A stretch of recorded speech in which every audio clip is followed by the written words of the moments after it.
Their new bungalow, with its sun-drenched rooms and burgeoning garden, quickly became a haven of their own. Jack opened a small, successful bistro, a dream realized. Janet's design firm flourished, her unique vision making her a sought-after talent. And their love, nurtured by years of shared experience and a deep, abiding respect, continued to grow, a testament to the fact that sometimes three's company, but two's a perfect match. Chapter 18. Life in their new bungalow quickly settled into a comfortable rhythm, a harmonious blend of domestic bliss and burgeoning professional success. Jack, with Janet's unwavering support and a small business loan, finally realized his dream of opening his own restaurant. He named it the Gilded Spoon, a nod to both his culinary aspirations and the golden California sunshine that often graced their new home. The Gilded Spoon, located in a charming corner of Santa Monica, quickly became a local favorite. Jack poured his heart and soul into every dish, crafting a menu that was both innovative and comforting, a fusion of his French culinary training and the fresh, vibrant flavors of the Pacific Coast. His passion was palpable in every bite, and word spread quickly. The restaurant, with its warm ambience and exquisite food, was often fully booked, a testament to Jack's talent and tireless dedication. Janet, meanwhile, found immense satisfaction in her own career.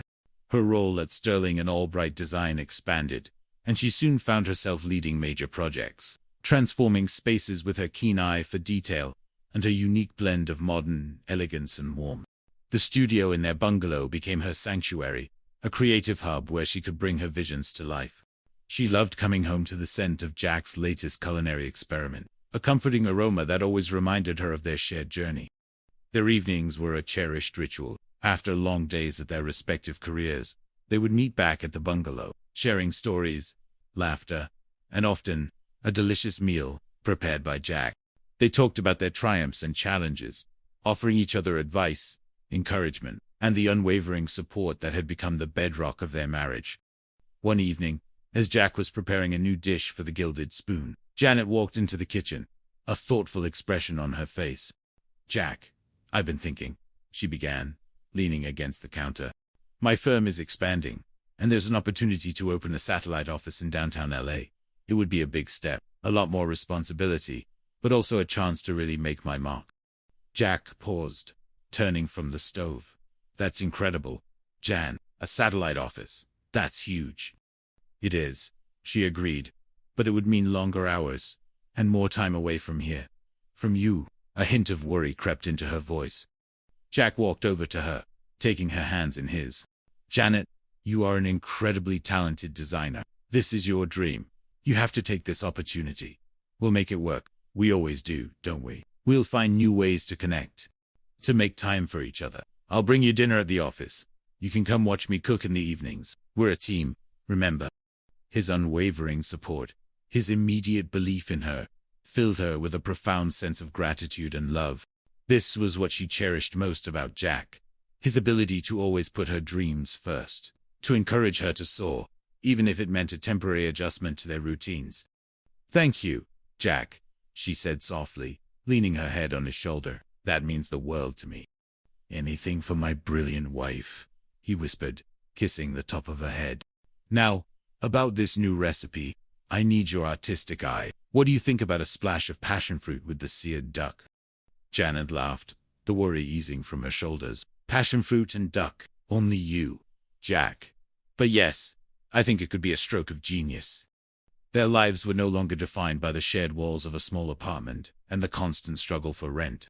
They had built a life, a home, and careers that were uniquely theirs, yet deeply intertwined. The bungalow, with its sun-drenched rooms and blooming garden, was a testament to their love, a place where their individual dreams flourished, hand in hand. Cindy, true to her word, often visited, bringing updates on Ferdinand's progress and the latest astrological insights. She was thriving in her independence, having transformed the old apartment into a vibrant, bohemian sanctuary. She had even started a small online business selling her handmade crystal jewelry, which, surprisingly, was quite successful.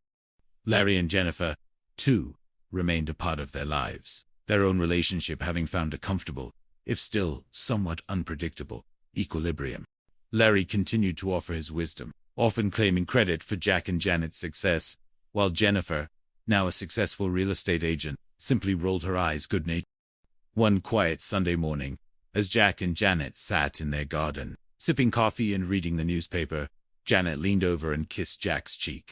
"You know," she said softly, "sometimes I still can't believe how far we've come. From being broke roommates, constantly battling Mr. Furley, to this, to us." Jack smiled, pulling her closer.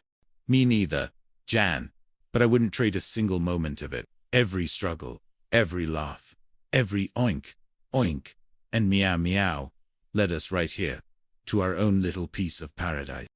He looked around their beautiful garden, at the sun shining on the blooming flowers, at the comfortable home they had built together. It was a testament to resilience, to unwavering belief, and to the extraordinary power of an ordinary love that had blossomed in the most unexpected of circumstances. They had found their charm, and it was a charm that would last a lifetime. Chapter 19. Whispers of a Future.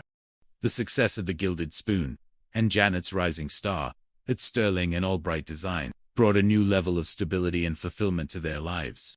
They had worked hard for this, individually and together, and the fruits of their labor were sweet. Their bungalow, once just a house, had become a true home, filled with warmth, laughter, and the quiet hum of two souls deeply connected. But even amidst their professional triumphs and personal contentment, a new, unspoken longing began to stir. It started subtly, in stolen glances at children playing in the park, in the quiet contemplation of a baby clothing store window, in the tender way Jack would sometimes watch Janet, a thoughtful expression on his face. Janet, too, felt it, a maternal instinct, quiet at first, then growing stronger, a gentle whisper of a future that felt both exhilarating and slightly daunting. They had built a beautiful life for themselves, but now, a new space, a new love, began to beckon. One evening, after a particularly busy week, they were relaxing in their living room, a soft jazz tune playing in the background. Jack was reading a cookbook, and Janet was sketching designs for a new project. The silence between them was comfortable, familiar. "You know," Jack said, without looking up from his book, "Chef Antoine, my old mentor, always said that the greatest creation isn't a perfect dish, but a perfect family." Janet paused her sketching, her pencil hovering over the paper. She looked at Jack, her heart doing a little flutter. "Did he now?" Jack closed his book, placing it on his lap. He looked at her, his eyes soft and warm. "Yeah, he said that a kitchen is just a room, but a home is where you build a legacy, with people you love." He reached out, taking her hand. "Jan, we have a beautiful home, a wonderful life, and I love you more than words can say." Janet's eyes welled up. She squeezed his hand, her gaze unwavering. "I love you too, Jack, more than you know." He took a deep breath, his thumb stroking her skin. "I've been thinking a lot lately, about our future, our legacy." He looked around their cozy living room, then back at her. "What do you think about expanding our company of two?" Janet's breath hitched, a tear escaped and traced a path down her cheek. This was it, the unspoken longing, now articulated. "Are you talking about a baby, Jack?" she whispered, her voice thick with emotion.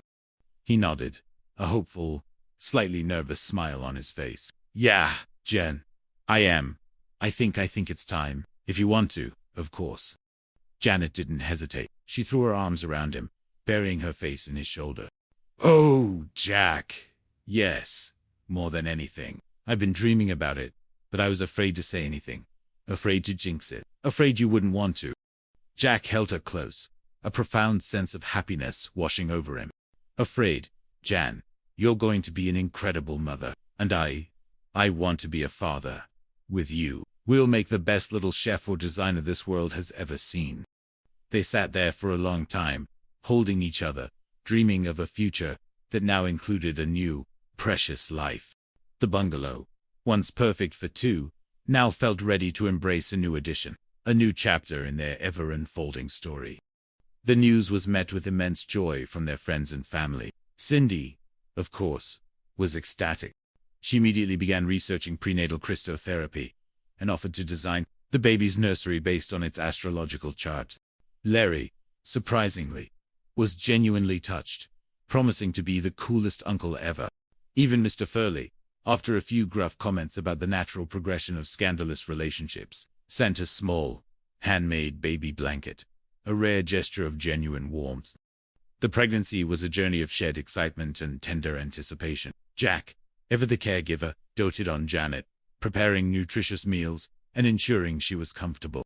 Janet, embracing her changing body, found new inspiration in her design work, creating whimsical and practical pieces for nurseries and children's rooms. One evening, as they were painting the nursery a soft, calming shade of lavender, Janet paused, paintbrush in hand, and looked at Jack. "You know, this is all so different from how we started, from that tiny apartment, struggling for rent, thinking we were just roommates." Jack smiled, wiping a smudge of paint from her cheek. "Yeah, but every step of that journey, every challenge, every laugh, every moment of fear, and every moment of joy, it all led us here, Jen, to this, to our family." He looked around the nursery, at the tiny clothes hanging in the closet, the crib waiting to be filled, the soft glow of the nightlight. It was a room filled with hope, with dreams, with the promise of a future they had built together, brick by brick, moment by moment. Their lives had come full circle, from the chaotic Three's Company of their early days to the harmonious family they were now creating. The whispers of the future had become a joyful